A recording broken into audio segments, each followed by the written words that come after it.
बिस्मिल्लाहिर्रहमानिर्रहीम। अस्सलाम वालेकुम। मैं हूँ खानम मानसा शहज़ादी। अलिफ टीवी के प्रोग्राम क़ससुल अंबिया में खुशामदीद। इस प्रोग्राम में हम बच्चों को अंबिया इकराम के दिलचस्प किस्से सुनाते हैं।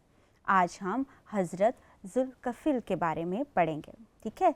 तो इनकी मैं बड़ी इंटरेस्टिंग स्टोरी आपको सुनाऊंगी, आप लोगों ने गौर से सुनना।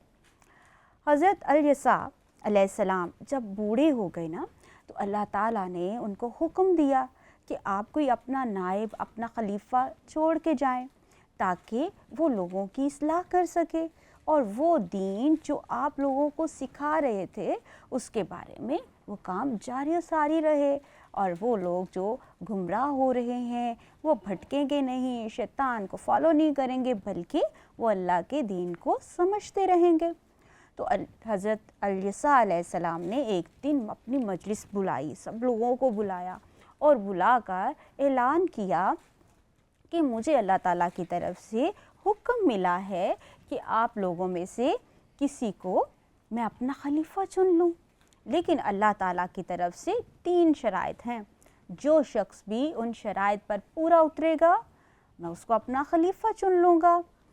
वो शराइत पता है क्या थी? अल्लाह ताला की तरफ से हज़रत अल-यसा को हुक्म हुआ था कि एक वो शख्स होगा जो कि पूरा दिन क्या करेगा, रोज़ा रखता होगा और पूरी रात अल्लाह की इबादत करता होगा, और उस शख्स को बिल्कुल भी गुस्सा नहीं आता होगा। पूरी मजलिस खामोश रही और किसी ने भी अपने आप को पेश ही नहीं किया कि मैं इस तरह की शराइत पर पूरा उतरता हूँ, क्योंकि वहाँ पर बहुत कम लोग थे जो रात भर अल्लाह की इबादत करते थे। अगर कोई रात को अल्लाह की इबादत ज़्यादा करता था तो दिन में रोज़ा नहीं रखता था, और जो दिन में रोज़ा रखता था वो रात में इबादत नहीं करता था। और अगर ये कोई दोनों काम भी करता था तो वो क्या नहीं करता था, वो गुस्सा कम नहीं करता था, वो गुस्सा भी करता था बहुत ज़्यादा। लेकिन अल्लाह ताला की तरफ से हज़रत अल-यसा को तो ये एक शर्त मिली थी कि जो इन तीनों चीज़ों को पूरा करता होगा उसी को अपना खलीफा चुनना है। दूसरे दिन जब मजलिस में आपने दोबारा ऐलान किया तो हज़रत ज़ुल्कफ़िल ने अपने आप को पेश किया और कहा कि मैं इन तमाम शराइत पर पूरा उतरता हूँ, मैं रात भर अल्लाह की इबादत करता हूँ, दिन भर रोज़ा रखता हूँ और मुझे गुस्सा बिल्कुल भी नहीं आता। जब शैतान को इस बात का पता चला तो शैतान ने उनको गुमराह करना शुरू किया और कहा कि अगर ये खलीफा बन जाएंगे तो फिर लोग मेरी बात नहीं सुनेंगे, मैं इनको किसी तरीके से भटका दूंगा, मैं इनके रास्ते में खलल पैदा करूंगा। उसने क्या किया कि प्लान बनाने शुरू कर दिए कि किस तरह से इनको रोका जा सकता है। हज़रत अल-यसा ने हज़रत ज़ुल्कफ़िल को वक्त दिया। हज़रत ज़ुल्कफ़िल ने वो वक्त पूरा किया और कहा कि मैं ये 3 दिन का जो टेस्ट है इस टेस्ट में कामयाब होऊंगा।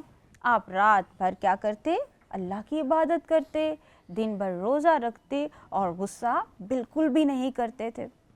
अब शैतान एक दिन क्या हुआ, एक बूढ़े आदमी का रूप धार के उनके पास आ गया और कहा कि मेरे इलाके के लोग बहुत ज़ालिम हैं, वो मेरा ख्याल नहीं रखते, वो मेरा माल खा जाते हैं, वो मेरे साथ बहुत जुल्म करते हैं, अगर मैं कोई नेकी का काम करने लगता हूँ तो वो लोग मुझे रोकते हैं।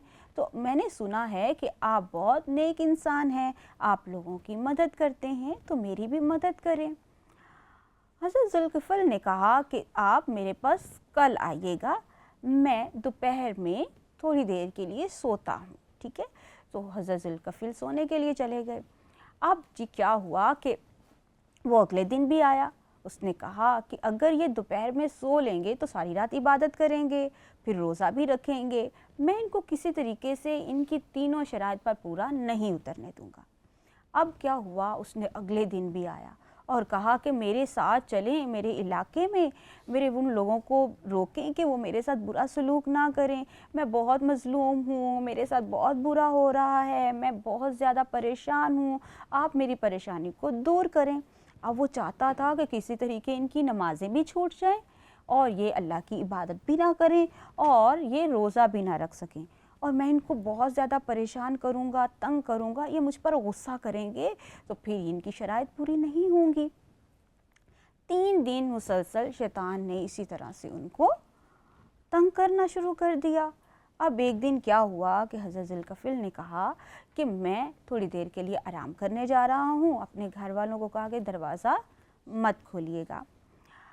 پھر کیا ہوا کہ ایک دوپہر حضرت ذوالکفل سو رہے تھے، کیونکہ انہوں نے رات کو اللہ کی عبادت کرنی تھی اور ان کا روزہ بھی تھا، اور روزے کی حالت میں اگر کوئی تھوڑی دیر کے لیے آرام کرتا ہے نا تو اس کو بھی اللہ تعالیٰ کی طرف سے ثواب ملتا ہے۔ اب کیا ہوا کہ سب گھر والوں نے سب کو منع کر دیا کہ کوئی بھی دروازہ نہیں کھولے گا۔ شیطان تو اب پریشان ہو گیا کہ اب میں کیا کروں۔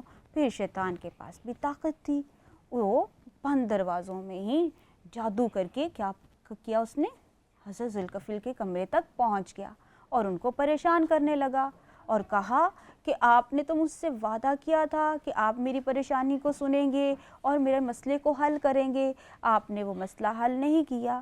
تو آپ نے کہا کہ آپ اندر کس طرح سے آئے ہو؟ تو شیطان نے کہا کہ میں دروازے کی طرف سے آیا ہوں۔ جب دروازے سارے غور سے دیکھے گئے تو دروازے تو بند تھے۔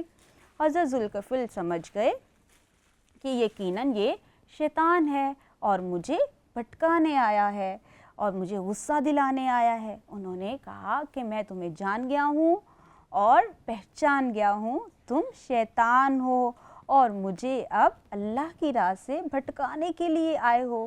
جب شیطان نے یہ سنا تو وہ وہاں سے غائب ہو گیا۔ حضرت ذوالکفل کو حضرت الیسع نے اپنا خلیفہ چن لیا، ٹھیک ہے۔ تو اس کے بعد کیا ہوا، جو وہاں کا بادشاہ تھا وہ بادشاہ بھی نیک لوگوں کو بہت پسند کرتا تھا اور ایسے لوگوں کی بات بہت غور سے سنتا تھا جو کہ اس کو مذہبی اور دنیاوی معاملات میں مدد دے، کیونکہ حضرت ذوالکفل جو تھے وہ بہت خوشگوار گفتگو کرتے تھے۔ جب بھی کسی سے بات کرتے تھے تو لوگ ان کی بات بہت غور سے سنتے تھے، ان کا اخلاق بہت اچھا تھا، وہ کبھی کسی پر غصہ نہیں کرتے تھے۔ تو جب وہ بادشاہ کو کوئی بھی مسئلہ ہوتا تھا تو وہ حضرت ذوالکفل علیہ السلام کو اپنے پاس بلاتا اور ان سے معاملات میں رہنمائی لیتا۔ اب ایک دفعہ کیا ہوا کہ بادشاہ نے بہت سارے مذہبی رہنما جو وہاں کے لوگ تھے ان کو قید میں ڈال لیا اور ان سے کہا کہ یہ اب قید میں رہیں گے۔ لیکن حضرت ذوالکفل علیہ السلام کو جب یہ پتہ چلا کہ وہ لوگ علم رکھنے والے ہیں اور ان کو علم کی باتوں کے ساتھ شغف ہے، تو پھر کیا ہوا، حضرت ذوالکفل نے بادشاہ کو مشورہ دیا کہ یہ لوگ تو تمہیں بہت زیادہ سپورٹ کر سکتے ہیں، ایسا کرو کہ یہ تمام لوگ میرے حوالے کر دو اور ان کو قید میں مت ڈالو۔ پھر اس بادشاہ نے آپ کی بات کو غور سے سنا اور کہا کہ یہ تو بالکل ٹھیک کہہ رہے ہیں، یہ لوگ تو نیکی پھیلانے والے لوگ ہیں، تو میں نے ان کو قید کیوں کر رکھا ہے۔ پھر ان کو رہا کیا گیا۔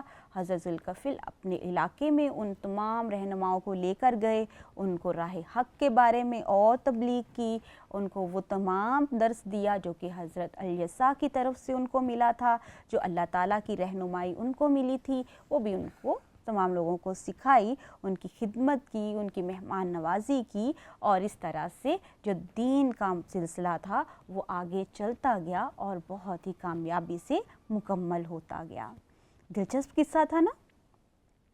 تو آج کے ہم نے اس قصے میں کیا سیکھا کہ ہمیں شیطان جتنا بھی بھٹکانے کی کوشش کرے ہم نے اس کا کہنا نہیں ماننا، ہم نے ہمیشہ اللہ تعالیٰ کے جو حکم ہیں ان کو سننا ہے، ماننا ہے اور ہمیشہ اچھے بچے بن کے رہنا ہے، ٹھیک ہے؟